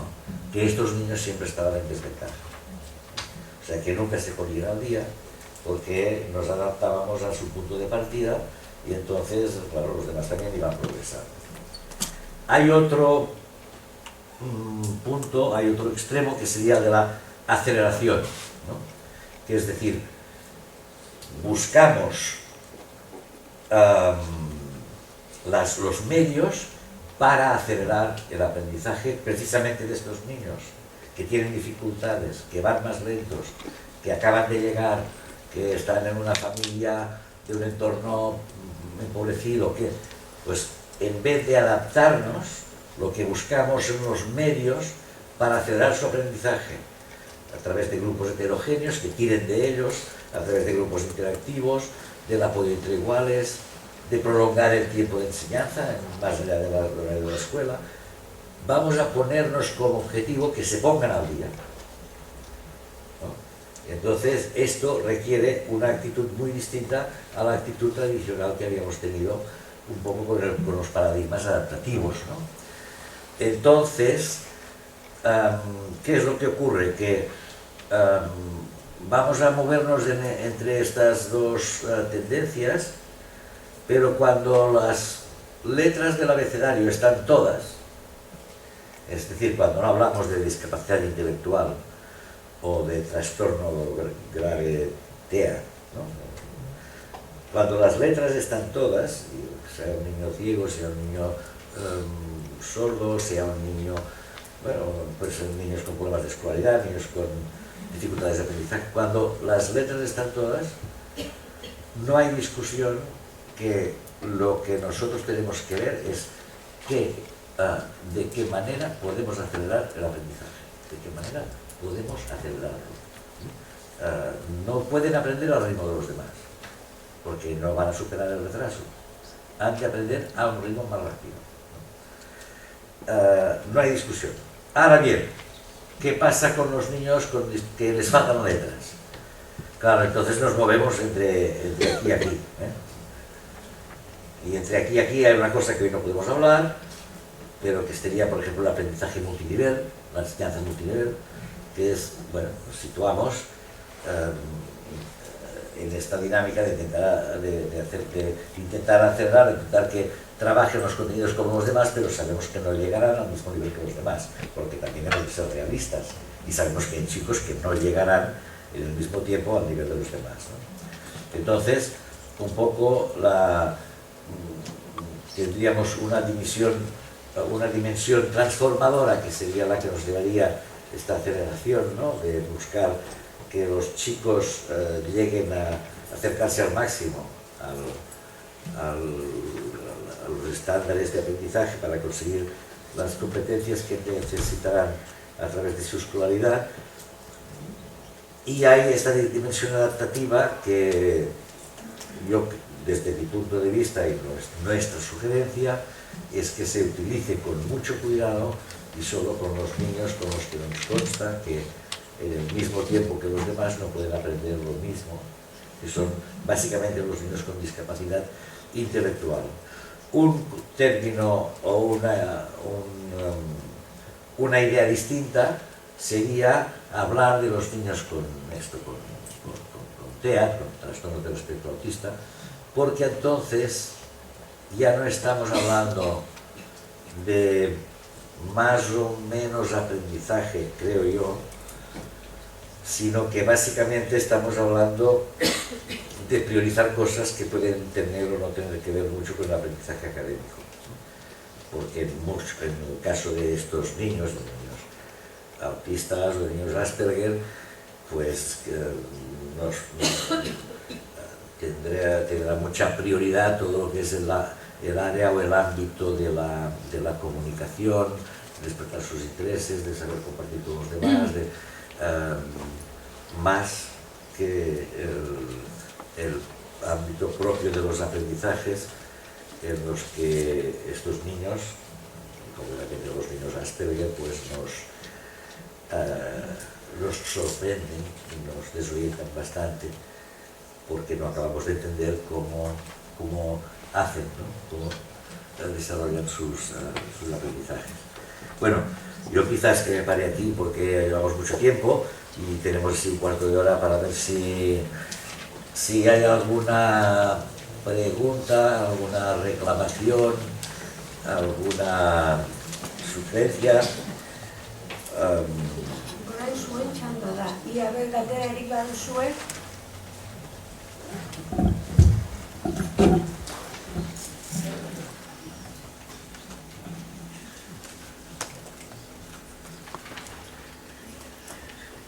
Konkretuki, behar bada berak zeozer gehiago azaltzeko, edo argi geratu ez den gauza bat, edo aipatu gabe, edo zuen zalantza propioa. Sin miedo, ¿eh? Solo que no sean muy difíciles, pero...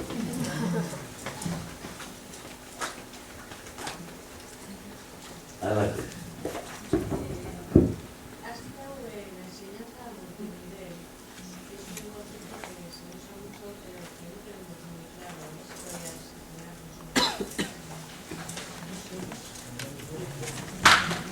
Para decirlo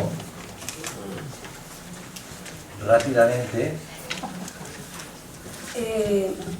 Eskerrek galdetu du ia ber enseñanza multinivel ia posiblearen argitzea zer den. Enseñanza multinivel.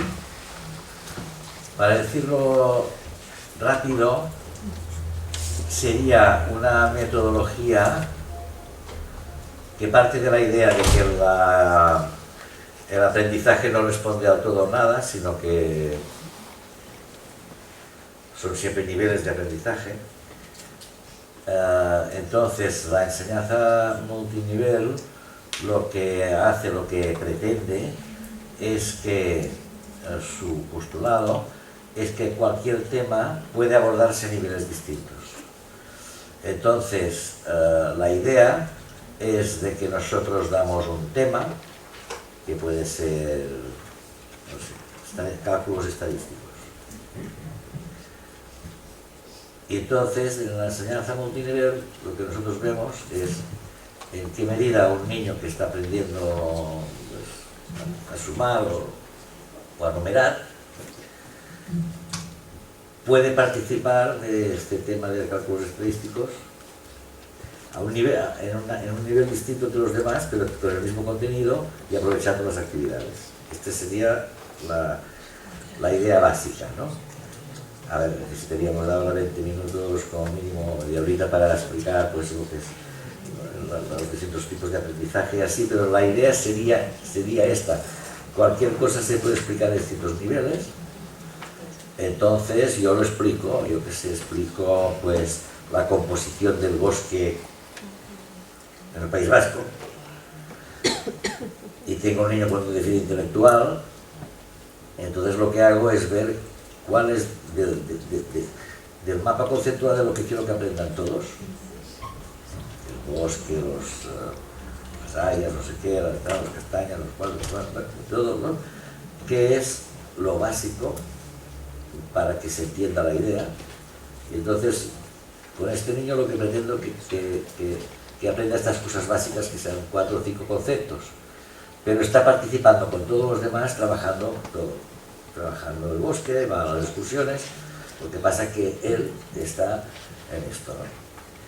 Entonces la única diferencia que tengo con la persona con Jen Collicott, que es la que creo que habló primero de enseñanza multinivel, es que ella lo defiende como un sistema de diversificación para todos los estudiantes, y a mí esto me da mucho miedo. O sea, yo lo justifico solo para la inclusión de niños con discapacidad intelectual, porque creo que los demás no hay que ajustarles tantos niveles, hay que pretender que todos se acerquen al máximo a todo, no hay que hacer tantos ajustes, ¿no? Pero estos niños con discapacidad intelectual, que sabes que no te pueden dar todos los conceptos, que no aprendan al azar cosas que les vayan sonando, sino que tú tengas claro como maestra que cuando hayan aprendido el nombre de estos 2 árboles, que los frutos son estos y que lo que sé, ¿no? Lo que tú consideres que es nuclear del tema, pues que esto ya les será útil. Pues ya está. Pues, entonces ya por un lado tienes los puntos claves en los que insistir con este niño,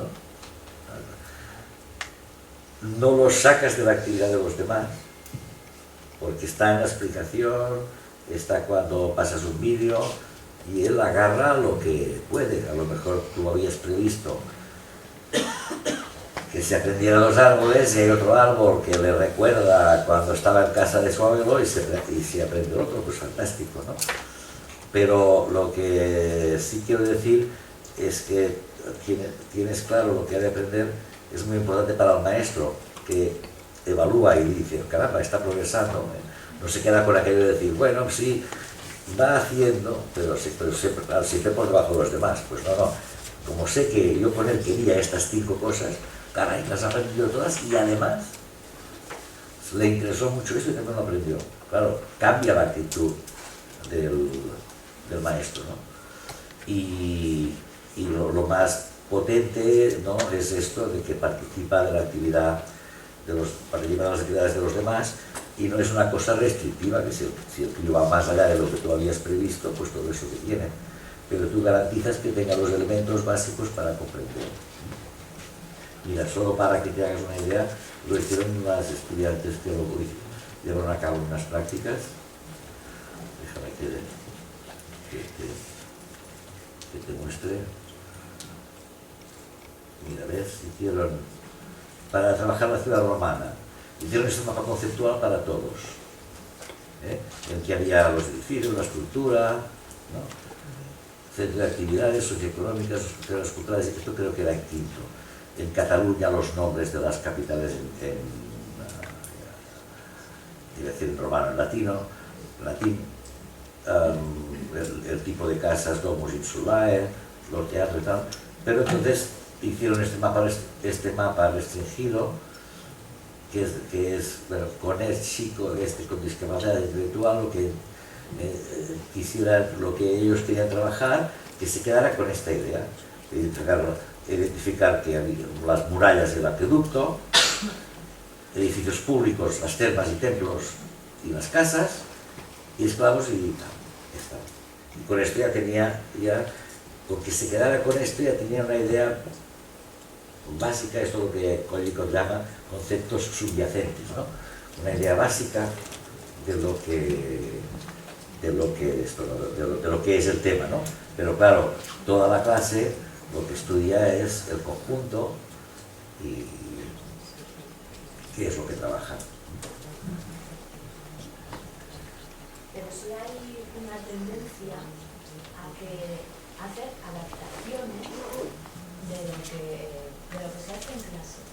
Porque claro, como tiene una deficiencia X, no llega o no entiende o no puede hacer ciertas cosas porque todavía no sabe el paso que lleva, entonces lo que hacemos es adaptando, porque aquello que hace todo el grupo no tiene que hacerlo.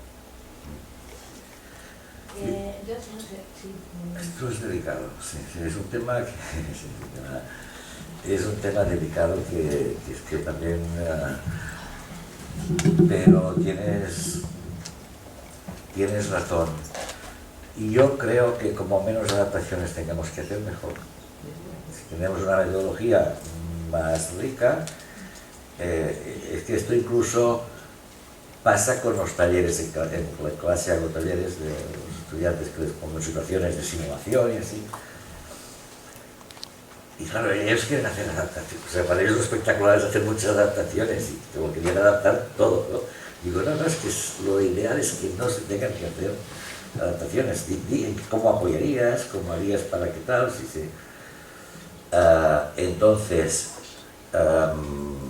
no sé si se puede ser muy radical o no en este tema. Sabes que yo es uno de los temas a los que me había dedicado, el de las adaptaciones, pero yo creo más en algunos alumnos los planes individualizados que te fijan las prioridades y los apoyos que van a tener, que pensar mucho en adaptaciones concretas, porque hay que apoyar al maestro para que el niño, o sea, es que lo que te acabo de enseñar yo, dile adaptación, porque es que es una adaptación, o sea, también se le puede decir adaptación, pero lo importante que es que el maestro, cuando hace una actividad en la clase, sepa qué va a hacer, qué va a aprender exactamente y qué va a exigir al niño que está en otra historia, porque pues a lo mejor la clase está en cuarto y este niño está que no sabe ni sumar, ¿no? Pues entonces, vale, y cuando hagamos esto, ¿él qué aprenderá? ¿No?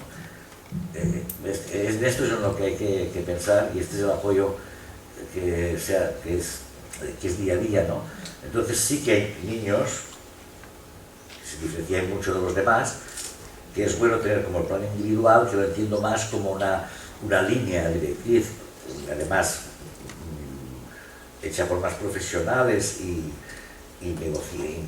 teóricamente negociada con la familia, que dice, en este caso vamos a insistir mucho en el lenguaje, vamos a insistir mucho en las habilidades de no sé qué, y tal, que orientan, decir, bueno, cada curso se va a trabajar en esta dirección y en esta otra.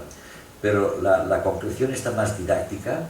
Yo creo que el enfoque, y además está en coherencia con lo que decíamos de la inclusión de arriba abajo, ¿no? En el sentido que el enfoque es decir, bueno, cómo vamos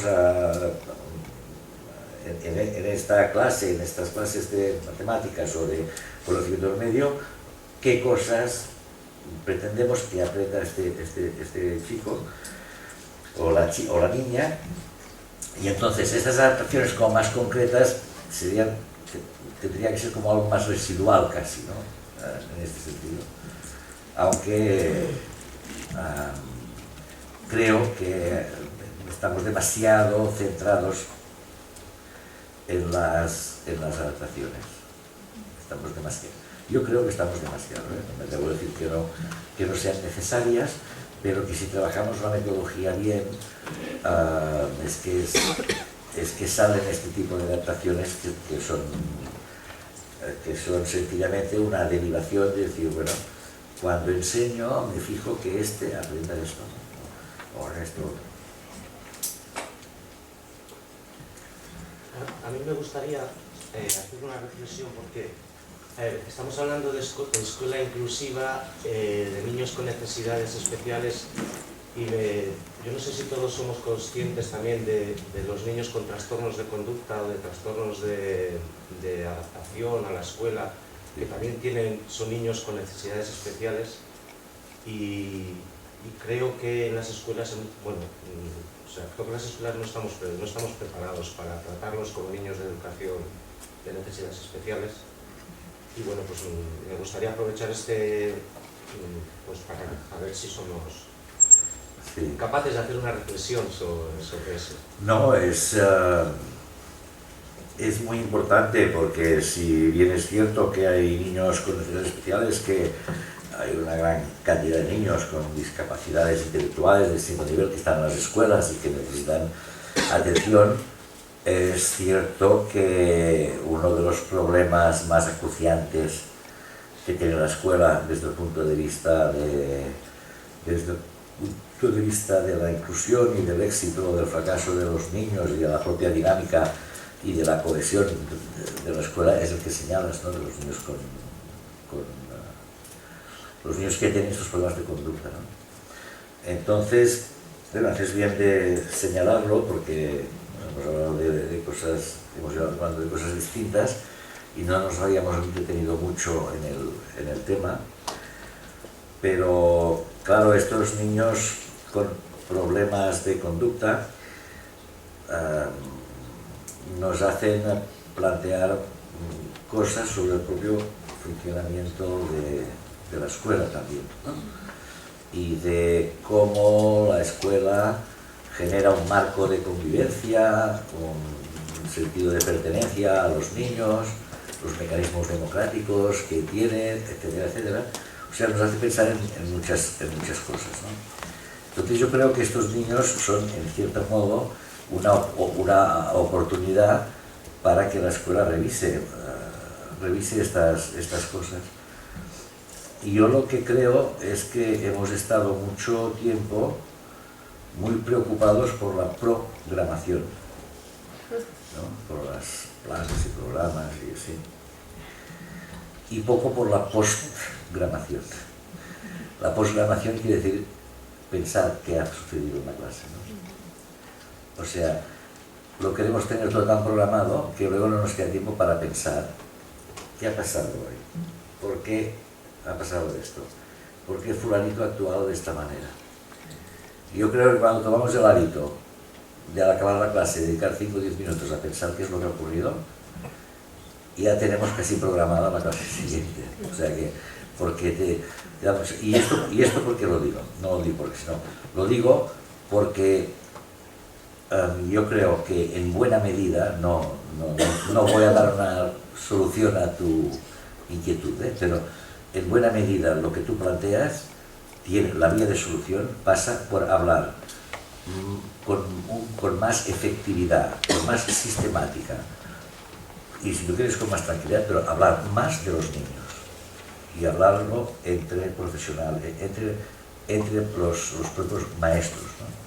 Lo que dicen los grupos de apoyo entre profesores, ¿no?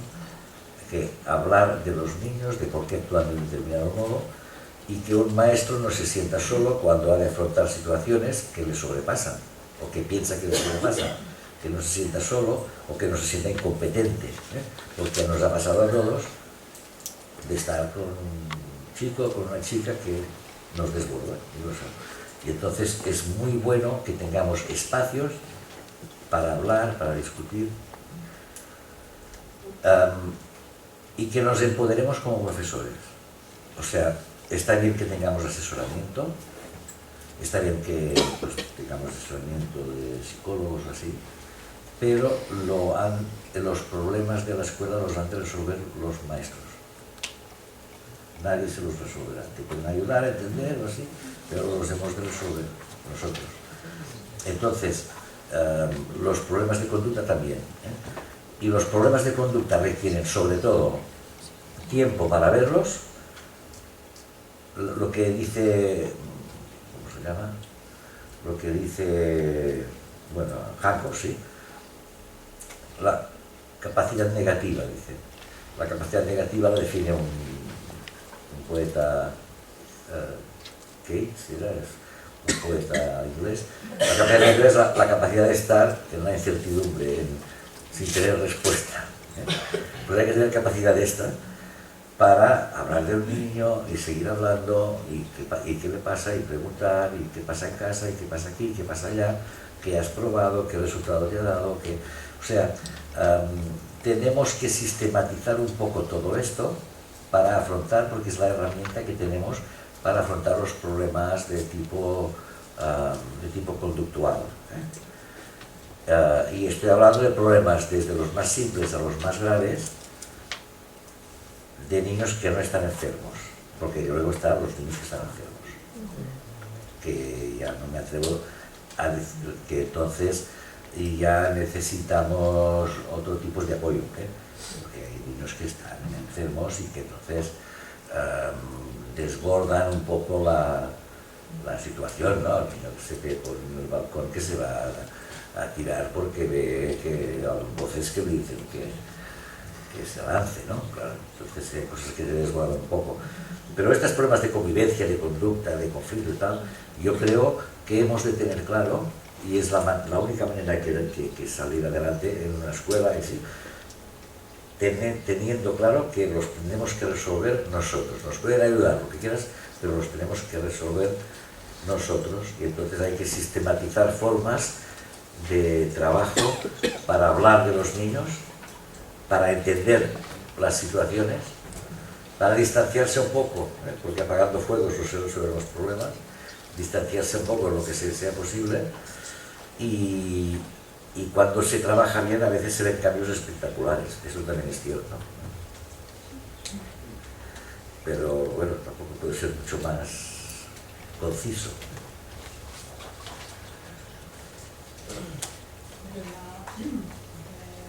Kartetan dago bere liburu bateko kapitulua, despertar el deseo de aprender, eta hor azaltzen du nahiko modu zehatzean, oraintxe zerreloratu duena, irakasle bateko eta lana.